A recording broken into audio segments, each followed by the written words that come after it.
दो भाइयों के बीच प्रेम और पिता के प्रति लगाव की एक मिसाल महाराष्ट्र के बुल्ढाना जिले में देखने को मिली।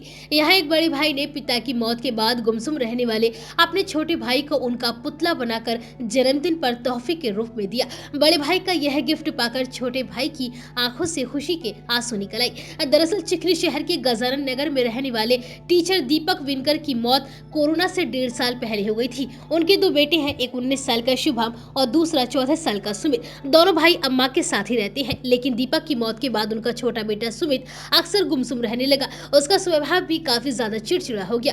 दरअसल वह अपने पापा के काफी ज्यादा करीब था और उनकी मौत से उसका बर्ताव बिल्कुल ही बदल गया। सुमित की ऐसी हालत उसके बड़े भाई शुभम और माँ से देखी नहीं जा रही थी, क्योंकि सुमित ने दोस्तों के साथ बात करना भी बंद कर दिया था और वह घर से भी बाहर नहीं निकलता था और बात बात पर नाराज हो जाता था। फिर बड़े भाई शुभम ने सोचा कि क्यों ना इस बार उसके बर्थडे पर उसे कुछ ऐसा गिफ्ट दिया जाए जिससे कि वह पापा की कमी को महसूस न करे। उसने माँ से इस बारे में बात की और प्लान बनाया कि पापा दीपक का मॉम का पुतला बनाकर उसे इस बर्थडे पर गिफ्ट करेंगे।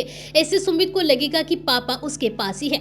शुभम ने पुतला बनाने के लिए राजस्थान के एक कारीगर से संपर्क किया, फिर जयपुर में यह मॉम का पुतला बनाया गया। इस पुतले में मोम और सिलिकॉन का इस्तेमाल किया गया है। पुतला जब तैयार हुआ तो उसे बुल्ढाना पहुंचाया गया और फिर दिन आया 30 नवंबर का। इस दिन सुमित का बर्थडे था। शुभम ने मां संग मिलकर पुतले को एक कमरे में रख दिया और फिर सुमित को बताया कि कमरे में तुम्हारे लिए गिफ्ट है। जैसे ही सुमित कमरे में घुसा, पापा के मॉम के पुतले को देखकर उसकी आंखों से आंसू निकल आए। उसे यकीन नहीं हो रहा था कि उसे ऐसा भी बर्थडे गिफ्ट मिल सकता है। उस दिन के बाद से सुमित पापा के पुतले का बहुत ही अच्छे से ध्यान रखता है। शुभम और माँ को भी पुतला देखकर ऐसा ही महसूस होता है कि जैसे दीपक उन्हीं के साथ इसी घर में रहते हैं।